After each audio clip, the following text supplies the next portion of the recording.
اهلا بالحلوين، عاملين ايه؟ يا رب تكونوا بخير. وحشتوني جدا من اخر فيديو كنت عاملاه معاكم. وفي اول الفيديو برحب بكل الناس اللي داخله جديد على القناه، وفرحت جدا جدا بالتعليقات بتاعتكم الحلوه اللي شجعتني. ويا رب كده يدوم التواصل بينا. ويلا بقى نبتدي على الروتين بتاعنا الجميل. انا طبعا داخله عليكم بقى كده في اول القناه بروتينات بقى قويه، لان اليومين دول تنظيفات العيد، كل سنه وانتم طيبين. فقلت بقى ايه، يعني الواحد ما يكسلش وخلاص، ما عادش حاجه عن العيد، فيبدا ان هو ينظف الشقه. وكمان في نفس الوقت دخلت الصيف، فالجو حر قوي اليومين دول. فبحاول بقى على قد ما بقدر كده ان انا الحاجات التقيله اللي عندي في الشقه بشيلها، علشان الشقه عندي بتبقى حر جدا في الصيف. فزي ما انتم شايفين فكيت كل الستاير عندي. قلت ان انا اغسلها، اللي هي الستاير التقيله اللي هي البرائع الزرقاء دي. قلت ان انا اشيلها اغسلها. وكمان الشوفون برضو الابيض ده كان عليه تراب كتير جدا، لان زي ما قلت لكم اليومين دول تراب بطريقه صعبه قوي.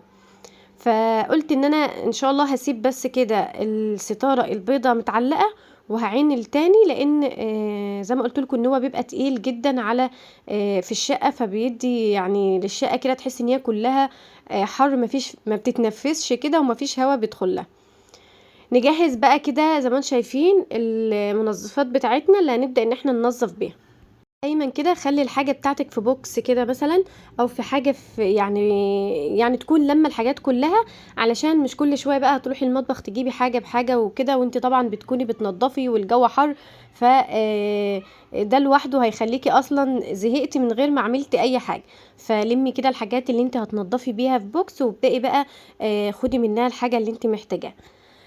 زي ما انتوا شايفين برضو فكيت الكفر بتاع الركنه. قلت يلا بقى بما ان انا اتشجعت اشيله كده بالمره واديله غسله حلوه، يعني برضو كان يعني فات عليه تراب، فاخدته كده برضو على الغساله وقلت اغسله بالمره. سبت بقى كده الشقه كده تتشمس كويس، وقلت بقى ابدا بالشاشه عندي. زي ما انتم شايفين الشاشه عندي هي جبس مش خشب، ومتقسمه كده لمربعات. انا كنت طبعا ملياها حاجات كتير، فقلت لا هفضيها، واسيب في كل ركن كده حاجه او حاجتين، بحيث ان هي برضو ما تكونش يعني ملانه حاجات كده ويبقى شكلها مش لطيف. فزي ما انتم شايفين هنا بالفرشه طبعا اللي معايا بتاعت الشبابيك دي حلوه جدا، لان انا طبعا مش بجيب ميه على الجبس. فبالفرشه وببدا ان انا اشيل اي تراب موجود كده على الاركان دي، وخلاص من غير اي مجهود ومن غير اي تعب الحاجه بتبدا تنضف معاكي بكل سهوله. هرجع بقى الحاجه زي ما هي، وزي ما قلت لكم حاولت على قد ما بقدر ان انا ابسط الدنيا، علشان الدنيا ما تكونش زحمه عندي. المهم هندخل بقى على الجزء اللي جنب الشباك دي. انا عامله كده في الركن ده فضيه كده صغيره، حاطه فيها طبعا الكاسات بقى والكوبايات والحاجات اللي هي الازاز، عاطيه شكل حلو قوي للشقه.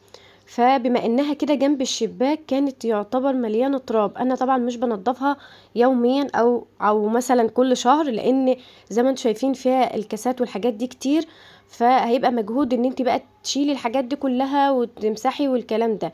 فمن الوقت للتاني يعني على دخلة الأعياد والحاجات دي ببدأ طبعا ان انا اشيل كل الكوبايات والكاسات والحاجات دي، وابدأ ان انا اعطلها كده مسحة حلوة من التراب والحاجات دي، علشان برضو اللي يدخل الشقة ما يلاقيش شكلها مش لطيف كده.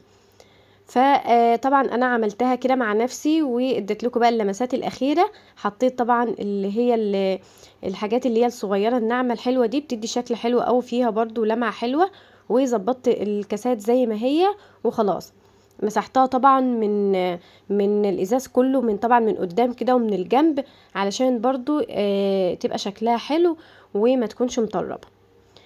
كنت بقى خلصت زي ما انتم شايفين الجزء ده، وطبعا الكفر بتاع الركن في الغسالة بيتغسل. وقلت بقى لما ينشف يعني ايه في الاخر كده اركب الدنيا دي كلها واخلص كده الجزء ده. هنا شلت السجادة، وكمان كنست كده الارض، وهبدأ كمان ان انا امسح كده الارض عندي. زي ما قلت لكم ان السيراميك كمان لونه ابيض، شوية مية وشوية كلور هيلمع وهيبقى شكله حلو قوي. بعد طبعا التنظيفة دي هتحس بفرق جدا، لان يعتبر كل الحاجات اللي كانت مليانة تراب يعني انت شلتيها كده ونضفتيها، الواحد الصراحة يدخل يحس كده ان في ريحة تراب في الموضوع. المهم بقى هنا طبعا انا الصالة عندي او الشقة مش كبيرة قوي، بس ما بحبش اعمل الحاجة بتاعتي كلها مرة واحدة. يعني حاولي تجزئي الحاجة بتاعتك، هتلاقيكي خلصت في وقت قصير جدا، وفي نفس الوقت كمان ما تعبتيش. يعني انا في الاول كنت بمسك الشقة بتاعتي دي كلها، لان طبعا كان مساحتها مش كبيرة، فكنت بمسكها كلها يوم واحد. كنت تيجي بقى اخر اليوم كده تحسي بتعب بقى ومش قادرة تتحركي وجسمك كله مكسر. فالصراحة قلت لا، بما ان حتى لو الشقة صغيرة امسك جزء جزء، وكمان هتلاقيكي نضفتيه كده تنظيفة حلوة وبصوا يعني هتلاقيكي ما تعبتيش، وهتلاقي النتيجة في الاخر. فطبعا كده زي ما انتم شايفين يعني لمسة سحرية كده، الدنيا اتعملت كأنها في ثانية، بس طبعا اخدت وقت شوية برضو.